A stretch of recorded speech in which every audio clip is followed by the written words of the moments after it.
adalah proses memasukkan cairan ke dalam tubuh melalui jarum suntik.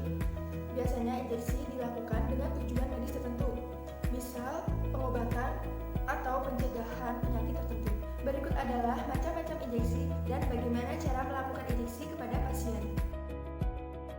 Injeksi intrakutan adalah suatu tindakan untuk membantu proses penyembuhan yang dilakukan melalui suntikan dan dimasukkan langsung ke lapisan epidermis. Tujuannya adalah untuk diagnosa atau untuk mengetahui apakah pasien tersebut memiliki suatu alergi obat tertentu. Lokasi injeksi intrakutan yang biasa dilakukan yaitu di lengan bawah bagian atas, dada bagian atas, dan kuku bagian atas di bawah skapula, dan yang paling ideal adalah lengan bawah, dalam, dan kuku bagian atas. Kita butuh yang namanya SPED 1 cc, karena IC kita cuma butuh sedikit, cuma untuk tes saja.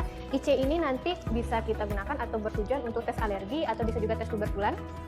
Lalu kita pasti ada obatnya, bisa dalam vial atau dalam ampul, nanti akan diencerkan lagi pakai Aquades. Pakai Aquades ya. Oke. Terus kita juga butuh pelak, lalu kita butuh handscoon, alcohol swab. Selalu kalau injeksi kita buat alcohol swab ya. Nah, lalu kita tentu saja butuh bengkok untuk tempat sampah kita. Oke, langsung aja kita cek bagaimana cara melakukan injeksi intrakutan atau IC. Yuk.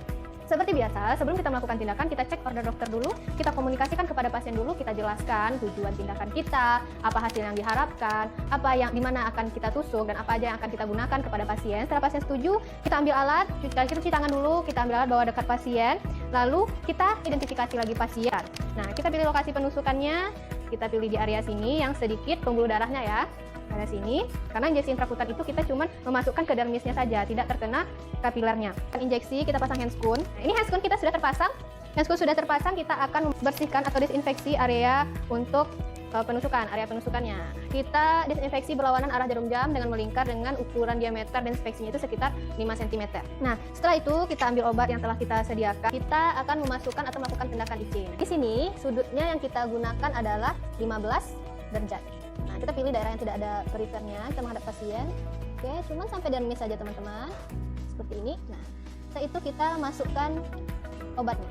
Nah, kalau pada pasien nanti akan ada gelembung kecil seperti bula di situ. Nah, itu tandanya bahwa kita sudah berhasil melakukan IC. Kalau sudah, kita tarik pelan-pelan, jangan ditekan pada daerah bulanya ya teman-teman ya.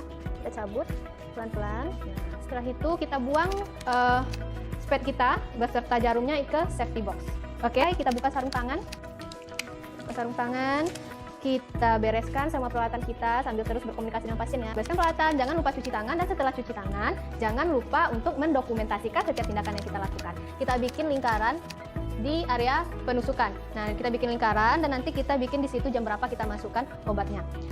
Nanti setelah rentang waktu yang ditentukan, kita cek lagi apakah ada pembengkakan, merah atau gatal-gatal pada kulit pasien. Jika tidak ada, berarti tidak ada alergi. Intramuskular adalah pemberian obat atau cairan dengan cara dimasukkan langsung ke dalam otot atau muskulus. Nah, tujuan injeksi intramuskular ini adalah agar obat diabsorpsi tubuh dengan cepat, dan injeksi intramuskular ini dilakukan pada saat pasien tidak sadar. Lokasi yang biasa dilakukan injeksi intramuskular yaitu pada paha, ventrogluteal, dorsogluteal, dan deltoid atau lengan atas. Kita butuh itu yang namanya SPED atau SPUID. Nah, SPED. Nah, di sini ada 3 macam. Ada yang 10 cc, ada yang 5 cc, ada yang 3 cc. Nanti ini tergantung kebutuhan dari atau order dari dokter, kebutuhan kita untuk masukkan obat. Nah, terus juga ada obatnya, ini berupa vial, lalu pengencernya. Tergantung juga dengan order dokternya nanti ya rekan-rekan. Terus kita punya ini kapas alkohol atau alkohol swab untuk desinfeksi. Terus ada perlat, ini untuk spike terapi ya, kerjanya nggak belepotan di tempat tidur pasien. Terus kita juga ada handscoon, ini untuk perlindungan kita dan pasien.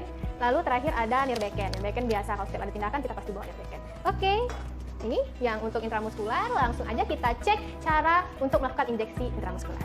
Kita pastikan dulu order dokter, obatnya apa yang diberikan, berapa, dan kapan yang akan diberikan. Juga setelah kita pastikan semua order dokter, kita pastikan benar dalam pemberian obat, dan kita konfirmasi juga pada pasien. Kita jelaskan kepada pasien apa tujuan dari tindakan kita, apa yang kita inginkan dari tindakan kita, lalu di mana posisi yang akan disuntik, dan apa obat yang akan diberikan. Setelah kita komunikasikan semuanya, kita cuci tangan. Oke, cuci tangan. Setelah cuci tangan, kita siapkan obatnya. Di sini udah ada obatnya. Encerkan dulu obatnya. Ini bisa menggunakan SPED 10 cc. Kita encerkan. Nah, seperti ini, nanti kita encerkan obatnya sesuai dengan order, berapa pengencerannya. Kita sudah masukkan obatnya. Jadi setelah itu kita cuci tangan lagi, lalu kita akan posisikan pasien. Nah, kita ambil di deltoid. Nah, kita posisikan, kita tengok di mana akan kita ambil, kita tengok massa ototnya, apakah mencukupi untuk melakukan injeksi di sini. Lalu setelah itu kita pasang handscoon. Handscoon sudah kita desinfeksi dulu area yang direncanakan untuk penusukan. Nah, kita desinfeksi, kita akan ambil di sini dengan diameter 5 cm seperti biasa. Lalu kita ambil obatnya, kita buka penutup, kita cubit areanya, lalu kita masukkan atau tusukkan pad yang berisi obat dengan sudut itu 90 derajat dengan cara memegang seperti megang pena seperti ini, teman-teman. Kita tusuk, cet dengan cepat. Nah, lalu setelah ditusuk, kita akan aspirasi. Kita tengok di sini apakah ada darah yang masuk. Nah, kalau tidak ada darah yang masuk, pelan-pelan kita suntikkan obatnya. Kita suntikkan obatnya pelan-pelan, kita cabut perlahan dengan menahan di bekas penusukan. Kita cabut perlahan seperti ini ya, rekan-rekan. Nah, kita buang spatnya ke safety box. Nah, setelah kita buang ke safety box, kita tengok respon pasien. Kita bereskan semua alat-alat kita lepas handscoon, kita bereskan alat-alat, lalu kita cuci tangan. Setelah cuci tangan, nanti kita dokumentasikan setiap tindakan yang kita lakukan. Injeksi intravena adalah proses masukkan obat dengan menggunakan squid atau suntikan ke dalam pembuluh vena sehingga obat langsung masuk ke dalam sistem sirkulasi darah. Injeksi intravena biasanya dilakukan untuk memasukkan obat dalam volume atau dengan dosis yang besar dan bisa juga untuk pengambilan darah. Nah, lokasi yang biasa dilakukan saat injeksi intravena yaitu pada lengan atau vena basilica, lalu pada tukai atau vena saphenous, lalu pada leher atau vena jugularis, pada kepala atau vena frontalis dan vena temporalis, dan pada mata kaki atau vena dorsal pedis.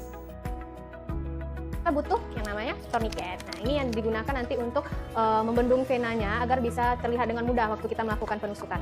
Terus seperti tadi kita butuh spad. Nah, kita butuh spad atau fluid. Ini ada beberapa macam obat-obatan yang akan dimasukkan, itu bisa berbentuk vial. Ini bentuk vial atau berbentuk di sini ada berbentuk ampul di sini ya, bentuk ampul. Aquades juga butuh kalau perlu untuk pengenceran. Seperti biasa kita butuh perlak, karena handscoon, kita butuh handscoon seperti biasa. Lalu kita juga butuh alcohol swab untuk desinfektan. Dan jangan lupa tempat sampah kita, Nirbeken. Oke, langsung saja kita masuk bagaimana cara atau tata laksana untuk melakukan injeksi intravena. Pastikan dulu order dokternya. Kita pastikan order dokternya dulu, lalu kita identifikasi pasien dulu dan kita komunikasikan ke pasien bahwa kita akan melakukan tindakan intravena, apa tujuan yang akan tindakan kita dan apa yang kita harapkan dari tindakan tersebut, lalu di mana lokasi yang akan kita laksanakan tindakan. Kita cuci tangan dulu, lalu kita bawa obat ke pasien, kita persiapkan obat, lalu kita cuci tangan kembali, lalu kita pasang perlak, pastikan di mana daerah yang akan kita lakukan injeksi. Setelah kita pastikan daerahnya, kita pasang tourniquet. Tourniquet kita pasang itu 10 sampai 12 cm dari lokasi yang kita rencanakan untuk penusukan. Setelah dipasang, kita pasang handscoon untuk disinfeksi dulu, dan jangan lupa komunikasikan pada pasien sebelumnya rekan-rekan ya, agar pasiennya nggak kaget karena kita tahu pada injeksi itu pasti akan sakit. Seperti biasa disinfeksi kita lakukan secara melingkar dengan diameter 5 cm. Masukkan obatnya. Sebelumnya kita pastikan dulu venanya, seperti pemasangan infus ya, kita pastikan vena yang akan kita tusuk. Nah, untuk sudut penusukan pada intravena itu adalah 20-30 derajat sejajar dengan vena yang akan ditusuk. Nah, yuk kita lakukan penusukan. Ini.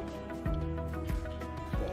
Kita lakukan aspirasi seperti ini. Kalau seandainya ada darah yang masuk, berarti penusukan kita sudah tepat masuk ke dalam vena. Kalau sudah ada darah, penusukan sudah tepat, kita buka tourniquetnya, lalu kita injeksikan secara perlahan obat yang akan kita masukkan. Kita cabut dengan memakai kapas alkohol atau alcohol swab. Kita tutup daerah pencabutan, kita cabut secara perlahan, buang spadnya ke safety box, lalu kita pasang plaster agar darahnya tidak kemana-mana. Kita buka handscoon, kita bereskan alat-alat kita, ambil komunikasi, jangan lupa ya teman-teman ya, kita bereskan alat-alat, komunikasi, lalu jangan lupa cuci tangan. Setelah itu dokumentasikan semua tindakan yang kita lakukan. Nah, injeksi sukutan adalah pemberian obat melalui suntikan ke arah bawah kulit, yaitu pada jaringan konektif atau lemak di bawah dermis. Dan tujuan injeksi sukutan adalah agar obat dapat menyebar dan diserap secara perlahan Contohnya saat pemberian vaksin dan tes tuberkulin dan juga saat pemberian insulin pada penderita DM. Lokasi injeksi subkutan yaitu pada lengan atas sebelah luar, paha bagian depan, perut, area scapula, area ventrogluteal, dan area dorsogluteal.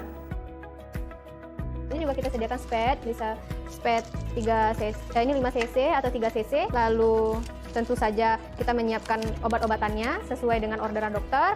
Terus perlat, tidak boleh lupa, handscoon, alcohol swab. Terus yang terakhir adalah bengkok atau Nirbeker. Sip. Oke, itu perlengkapan untuk melakukan injeksi subkutan. Nah, selanjutnya yuk kita cek bagaimana cara pelaksanaan injeksi. Setelah kita pastikan ordernya, pasti teman-teman harus identifikasi pasien dulu dan komunikasikan dulu kepada pasien apa yang akan kita lakukan, tujuannya, apa yang kita harapkan setelah itu, dan obat apa yang akan kita masukkan, seperti itu. Cuci tangan. Setelah cuci tangan, kita siapkan obatnya. Setelah persiapan obat, kita cuci tangan kembali. Dan kita akan memposisikan pasien. Nah, kita akan suntikan di area deltoid di sini. Kita pasang handscoon. Handscoonnya sudah terpasang. Nah, setelah kita pasang handscoonnya, kita komunikasikan pada pasien, kita akan segera melakukan tindakan penyuntikan subkutan pada lengan pasien dan bilang aja sedikit nyeri. Nah, nanti setelah itu kita desinfeksi daerah penyuntikannya memakai alcohol swab. Seperti biasa kita lakukan dengan melingkar dengan diameter 5 cm berlawanan dengan arah jarum jam. Setelah kita desinfeksi, kita akan melakukan injeksi. Di sini memang spetnya ada spet 3 cc, tapi jarumnya kita ganti ya teman-teman ya, jarum khusus untuk kita melakukan SC, bukan pada jarum spet 3 cc itu, karena spet 3 cc jarumnya panjang. Oke, tekniknya mirip-mirip IM, cuma sudutnya 45 derajat. Nanti kita masukkan ke subkutan pasien. Kita komunikasikan dulu, kita cubit, seperti biasa kita cubit untuk mengumpulkannya. Kita masukkan dengan sudut 45 derajat. Oke, setelah masuk kita aspirasi. Nah, pada pasien nanti kita tengok pada saat aspirasi apakah ada darah atau tidak.